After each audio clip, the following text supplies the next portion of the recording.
Hey, so this is Mark. I'm one of the co-founders of CQ. What I'm going to do in this video is give you a full rundown of the CQ system. So everything from a lead coming in, quoting, scheduling, managing the job, team communications, client communications, etc., etc. So the aim from this video is really for you to be able to see how other businesses are using the system, how it can streamline the business, how it can save on admin times, and really boost the way that operations are working. So we'll just jump into it. So everything starts from a lead. So you've got all of your leads in the system. You can filter through different leads. When you come on, you add a new lead. You either use an existing client or create a new client. From in here, you can add a lead value. Generally, you won't know the lead value yet, but you would know that later on. You can add the different basic details that you've got here. You can have tags if you want tags. And then you've got your categories, so you can create all your different categories that you want. And then you've got your statuses. So for us, the status is something that's really important because this is your sales funnel and this is what you build your opportunities boards for. And I'll show you through all of that so you can understand that afterwards. And then additionally, you've got your extra fields. So these are things that are not in here that you'd like. So it could be, where did you find the lead find you on? Or if it was us, we'd ask what software someone's using at the moment, what accounting software they're using. So any different information that you want to store in them. So once you create that, you've got all of your leads in the system. And then if we open up a lead, so here we've got the different information. We can obviously change categories, change statuses as you move them through your sales funnel. You've got your emails. So you can connect your emails to the system. So in here, you can connect your emails. You can have signatures on your emails. You can have templates. So you set up a template. So if you know that you send out the same thing over and over, you can send that, or you can just write that out bespoke. When you send an email, this red circle means that they've not opened it yet. When they have opened it, this will turn green, and this will then also change the number to show you how many times they've opened it. And when they reply, their reply will then come into this thread. Additionally, here you've got your action logs. So anything that you want to store about the lead, anything that you need to remember, any phone calls, any meetings, etc. So you can come on here, set your action logs. You received a phone call, what was said, what the description of that was, whether you need to sign anyone else into this, or if you had a meeting, let's say for instance, and you know that you need to follow up with that person and make a phone call, you can have that. You can set the date and time to that. You can then write what you need and what you're going to say during that. What are you following up for? And then the system will come up and buzz you at that date and time and remind you that you need to make that phone call. So you don't need to remember anything, the system will remember for you. I'll show you the estimation part in a minute, but here you've got the notes, any notes specifically that you need on this client. You've got calendar appointments, you've got tasks, so any tasks that you need to remember for them. You've got all the reminders set here, any files that you store for them here, and sheets and documents you can have. So some people like to have a qualifying document, have we done this, have we done that, with a checklist and who's done it, etc. to store. Some people use that, some people don't, but it's entirely up to you. Inside the system, you create your bespoke sheets and documents, but I'll show you that more when we come into the job. And then here we've got the quotes. So when you come in, you'd create an estimate first, but create a quote.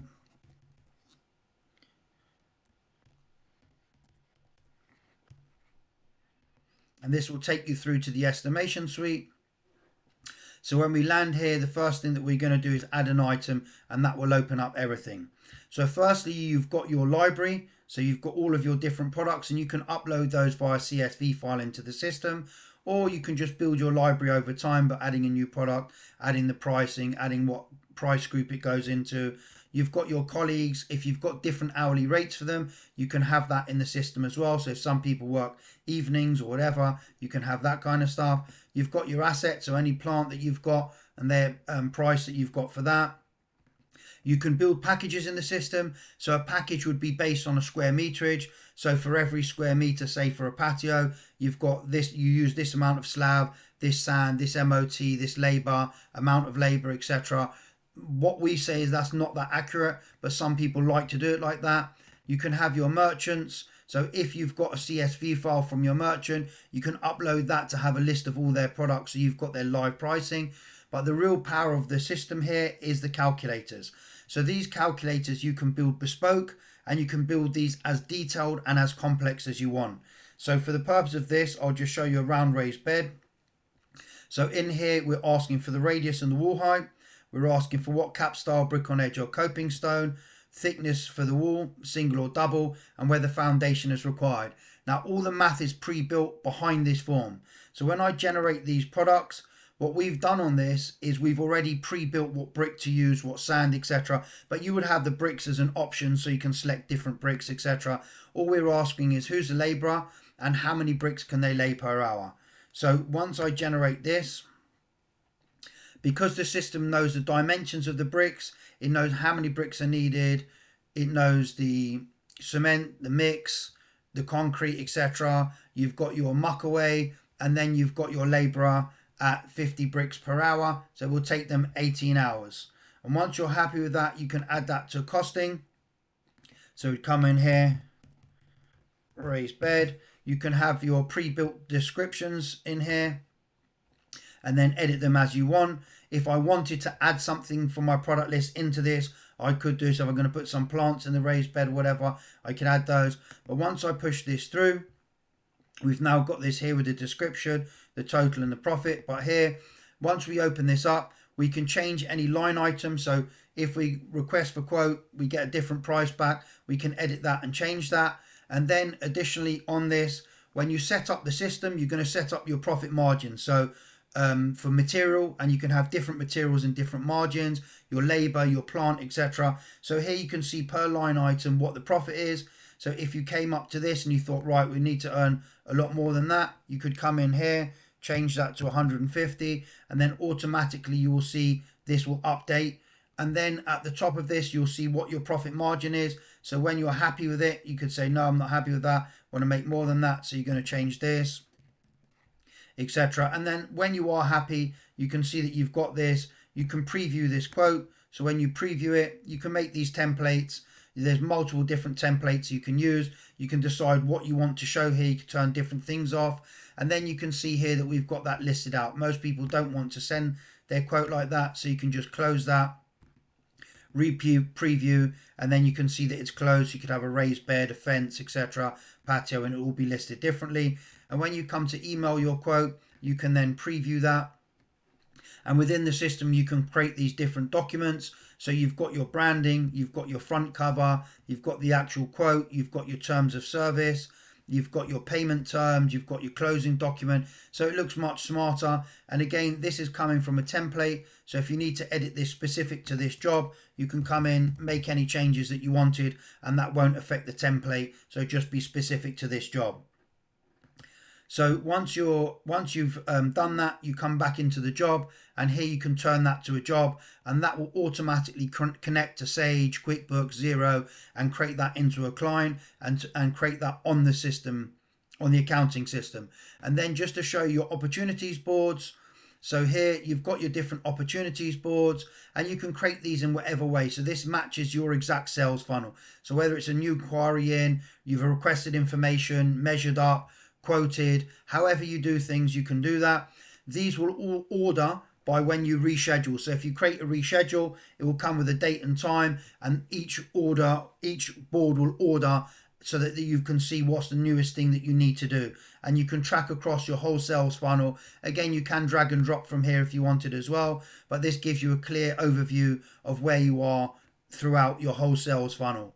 And then once you've turned that to a job, that will push through here to the actual jobs. You've got your categories on the jobs, you've got your statuses on the jobs, and again you can filter through, you can archive jobs, etc. But when we open up this job, so inside here we've got the client details, we've got the notes, we've got files, and you can create your folders, you can create files. If you've got multi-screens, you can just drag across and drop your files into here. You've got calendars, so this is specific to the job, but of course you've got calendars for the main site for everyone as well. You've got all of your schedules. So when you come on to create schedules on the system, there's multiple different things that you can do. So firstly, you would assign that to someone or to a specific team. What we say is always better to assign schedules to a team, so that if someone leaves the business, rather than needing to reschedule their work, you can just assign someone else into that team and they'll just automatically receive all of those schedules. Now within the schedule, so we're coming on, I'm doing this in the evening. So if I come on and put that 10 a.m. to 11 a.m. So here what we've got is recurring. So I turn that to a recurring and be that every week. So if I was coming to do this for the next 8 weeks on a weekly basis, today's Thursday, so I'd select that on a Thursday. And then if I wanted to add another schedule and say, right, for the summer months we go this amount of time, for the autumn months we go this amount of time, whatever it is, I can then come on here, make this schedule, put this down to 6 months, create another schedule. So we can have as many as we want. And when I check availability, you can see here that we've got 2 that's on a clash, and I can open these up and see, and I can drag and drop and move the stuff around, or vice versa on this one as well. I can drag and drop and move the jobs around and see where it is to iron that out, or I could just drag it up onto here and pull that to another day. And then once I'm happy, I can confirm that. Additionally on this, you can have clusters. So when you create a cluster, it's very different. So you know that you've got a contract that you need to come to someone's property, let's just say every month, but you don't need to do it on a specific day at a specific time. You can go any time within that month. So when you create these schedules, this will come as a cluster. And if I just jump into the clusters quickly to show you, here you've got your clusters. So on here, you will see that you've got all of your staff schedules, and then you've got here what you've got clustered. So if you're late on that, so the month is past and you haven't done it, it will come up with a number 1 here to show you. If it's on time, you'll have that here. Or if you are early, you'll see here. So if we moved across a few weeks, this would then come into on time, and then we can then schedule that kind of work. And you can just drag and drop directly out of that into this, so that you can see across your schedules and really easy to see whether you're on time or late. And then jumping back into the same job. So at the bottom of this job, we've got our costings. They will pull through from the lead. And then you've got any billing documents. So if you've turned things to an invoice, you want to be able to track your money in on that. When you send out your invoice, that will automatically connect to your accounting software, and then that will pull through into the finance section. So the system will know what the sum of your invoices are, what the predictive profit is that you're supposed to be making, and whether you're on target to make that. So at the moment we're £780 up. We've spent 1,454 and we've got in 2,200. And that's based on here. You've got your payments in. So if you're managing from an accounting software, once your invoice is being paid and the accounting software connects to your bank account, it will then ping back into our system and show that what the date was paid, how much was paid, and what the balance is remaining. Or you can just manually add that. Vice versa, when you come in, you're going to create your budget on the job. So you set up your budgets, and then as you manage the job, when you're buying stuff, you'll add in either receipts here, or if you're based on purchase orders, so you can take your bill of quantities. So we made a raised bed, we can see what's here, and we can select different items on this. So obviously you can add your supplies into the system. So when you want to send out a purchase order, you can send that out, select that you want a purchase order, and then select which supplier. So I've only got one supplier in here, create the name of that purchase order and how much I want to order, etc. And you can add from stock that you've got, etc. And that will then come up in your purchase orders. Then additionally with that, one of your expenses is going to be your labor. So you've got your budget for labor, how much you've spent on the labor. So and this is calculated by when guys come in, they'll clock in for the day, and then they'll time in on that specific job. So if you've got 2 guys on this job, you're paying them £20 an hour. They spend 4 hours here. The system will know that you've spent £160 on this job. So you're tracking what you've spent. Now, obviously for the guys, you can have admin staff that will clock in via the desktop, but the guys will be working off the mobile app, and they'll have everything on there and clock in and geolocated, etc. so that you can track that. Additionally for that, you've got your Gantt charts. So you can break the job down into different sections. You've got dependency, so you can't start this until that's been finished, and you can track along. So also you can put in what percentage. So you can come in here and put the site foreman will come in, put that that's 20% done. So you can track that. So the red line is today's date. So everything on this, we're early. But if the line was coming down here and you're thinking, right, well, we're supposed to be 60% through, we're only 20% done, what's going on? Is it weather permittent that it's been raining? Is it the guys just haven't updated it? Or is it the fact that when we did our quote, we quoted that someone could lay 50 bricks per hour, but in fact they're only laying 30 bricks or 25 bricks? So this gives you a live overview of the job, whether you're on time, etc. for that. And this tallies in slightly to the tasks. So inside of here, you've got the different tasks that you've got. So who created them, what the priority level is, what's the status on the task, who it's been assigned to, and any comments. So if I just open up a task, we've got the task, you've got who it's assigned to, the categories, I'll explain that to you in a minute. You've got your priority levels, low, medium and high, whether you want to add a date to it so it's done to a date. The status will always start as pending, and then as guys start working, they move it into progress, under inspection, etc. You can attach images to it. You can have checklists, multiple checklists on here. You've got the full description, recurring tasks if it's something that you need to do over and over. But then you've got your comments, you've got any activities for it. And when you see here, you've got your board view. So on your board view, you can see everything that's pending, what's in progress, what's under inspection, what's been done.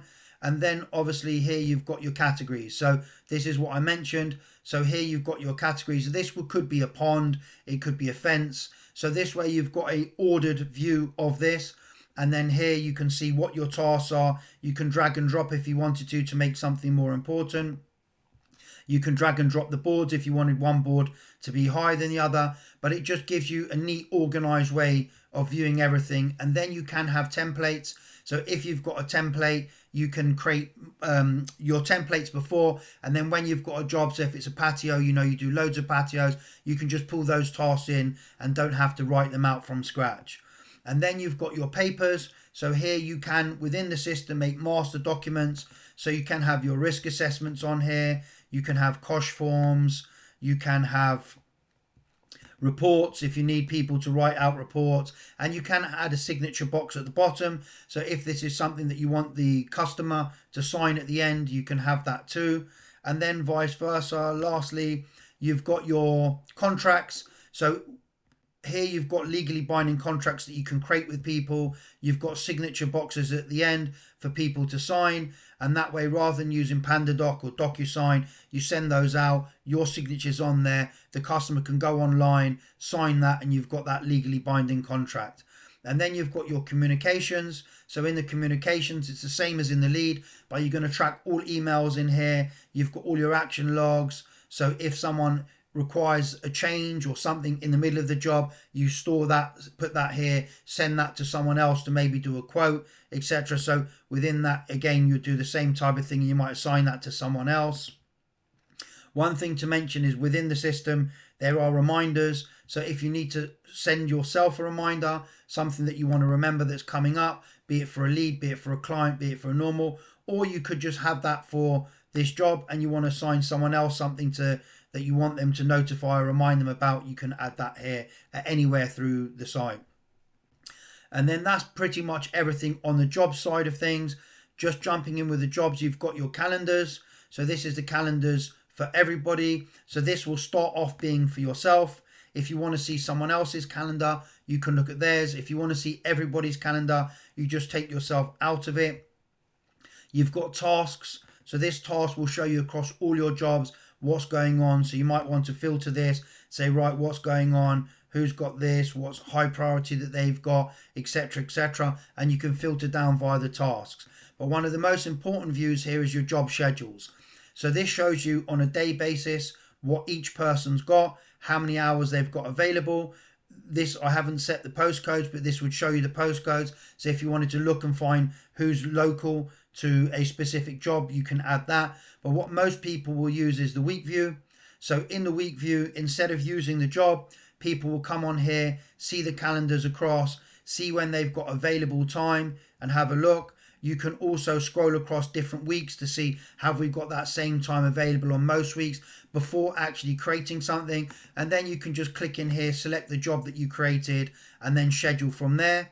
Additionally, with that, if someone phones in, they want to change the time, you can just move this without changing. So if you've made a schedule for 6 weeks, 8 weeks, a year, if you just change this one appointment, move that to a different time, it won't affect anything else that you've scheduled. It's just independent. Or you can just come on and edit that schedule and change that itself. So you've got full overview of your schedules here and how you can then create new work. Additionally, with that, that really tallies into your staff. So what we found for a lot of people is that first of all, they create teams, so they've got their teams, but what they find is that people don't turn up to work, people are sick, people, whatever happens. So here you can see across, if someone comes in sick, you can mark that as sick. You can see that this person's available, move them into that team, and then automatically on their app, all of their work will be updated to that team's work. So this way you can schedule your teams as well as scheduling your work itself. Suppliers is a bit self-explanatory, just add in your suppliers. You can add in a new supplier, what payment terms, add the different basic stuff here, and that will of course give you that options when you're sending out purchase orders. And then here you've got your clients, so you've got a list of all your clients. You can add tags, so add in like someone's not a bad payer, good payer, whatever it is. And then inside of here, when we edit this, so we've got our tags, we've got our extra fields. Now these will pull through from the leads when you turn that to a job, but if it's just someone that you add straight in, you can add any extra fields that you want for them, etc. And then here you've got the attributes. So inside of the attributes, you're going to add like your work contracts, when it started, what's the interval, when you want a reminder, so 70 days before, you're going to contact back the client and then say, hey, look, your contract's coming up, do you want to renew, etc. So you've got those reminders inside of the system. And then for the client, you can see any jobs that you've got for them, any files that you've stored for them, any notes, any documents, timelines, child companies. So if you've got a parent company and they've got multiple child companies, you'll be able to see what the parent company is here, the child companies, what addresses, what emails, so who do you need to contact, etc. For invoicing, who do you need to contact for works. You've got their numbers, and then you've got different assets. So different assets, they might have a pond, what filters they use, different elements like that. And then you've got your assets. So inside of the system, you're going to add all your different assets. So here we've got a work van. When I open up the work van, if I edit that, I can, when I set a vehicle, these are the things that I want to remember when I've got a vehicle. So the reg number, the chassis number, the mileage, the color, and anything else that you want to store, you can add that on there. And then additionally, again, you've got your attributes. So service, when's the service due? When's the MOT due? And it could be for other item, when's the PAT test? When it was completed again, the interval, and when you want the system to remind you for that. And then additionally, you've got some different bits, but here you've got your documents. So you've got your compliancy, daily vehicle check, when it needs to be done, assign that to who you wanted to assign it to, and that will automatically push through to them on the phone app for them to fill out. And then what we've added in here is the service records. So this is manually done. You add in your service records, add in different items that were changed, etc. So you can view that. And eventually this will start telling you when you need to change your asset because you've got gearbox has changed twice. This is starting to cost you more, etc., etc. You can add subcontractors, but inside you've got your colleagues. Your colleagues, this is where you'd set everything works off access controls. So what they can and can't see, what they can and can't do, what they can delete or just read, etc. And just opening up. So again, when you open up here, you've got their attributes, and that might be yearly review meetings, 6 monthly review meetings, whether they've got trainings that they need to do, licenses that they need to do, and when you want the system to remind you. And then you can see what jobs they're working on, what clients they're with, what tasks they've got, any files that you needed to store, so licenses, etc. You've got all of that stored here, any notes that you needed to know for them. And again, also you've got your action logs. So if you needed to send out an official email, someone's been late, you're going to email about that. You want that stored here, so you've always got that, especially when you've got the review meetings, you can store that. And then you've got any updates, so anything that you want to know and store and remember about them, you've got that here. You've got documents again, so you can create work contracts, etc. on here. And then you've got their working hours. So any timesheets they've submitted, and then their working hours. So here you're going to set what times they work, etc. So if you've got someone who works 9 to 1, when you come to do scheduling, the system won't let you schedule outside of that because they don't work then unless you set their overtime. You've got what rates you pay them and overtime if you've set that, and then leave, how much leave they accrue per week, the leave credits, and then what they can come on and request for that. So I haven't added that into the system for this. So that's all of that in here. Then you've got your mailbox. As I mentioned to you, you can connect your mailbox into the system. This will then show you all of your emails. Additionally, if someone sends you an email that has not come, so when you send through the mail part, we will put a unique identifier, so when they reply it automatically comes back in here. But if someone sends you an independent email, you're not sure, you can then just come in, copy to, and this will then select whether you want to copy it to a job, to a lead. So when I select leads, it will give me my leads. I've only got 5 in the system, or you can just search and select that, and that will move that through. And vice versa, when you do that with the attachments, that will also move the attachments and download the attachments into the file section. So this connects to your email. Everything you send out sends out from your email, and etc. You've got different business analytics, so you can go through that, see your work, see your projections and all of that kind of stuff. And then you've got your chat system. So inside of the system, you can create your chat. So you've got individual chats that you message people, or you can create group chats. So it could be just a general chat that everyone posts in. You might have an accounting chat, you might have a sales chat, you might create a chat for a specific job. So you just come onto here, add in which colleagues you want, what's the chat name, etc. And that way everything's stored inside of the system. And I think that's pretty much everything. Oh, one thing I didn't mention, inside of the contacts, when you come into your clients and you've got a specific job for your client, you can turn on a portal. So you can turn on the customer portal, and that way when the guys fill out their job cards, you'll either put that it will go straight through to the customer portal, or it can come through to you for you to validate and check what's been sent. If someone from the customer portal sends you a ticket, that will come into here, and then you will then be able to reply for them. So you've got all of that kind of communication. So it's a big system. There's a lot of stuff here. If this has been of interest to you and you've made it this far, thank you very much for watching the whole video. And if you'd like to see how this could fit into your business specifically, so that it will follow your work patterns and how that would flow within the system, then please just get in touch. I'll put a link to our demo where you can book a demo in the description, or you can just get in touch with us in any way on the website, and we'll come back to you and book you in for a full demo and go through with you and understand your business and see how that would function and flow on inside of this system. So thank you so much for taking the time to watch. Bye bye.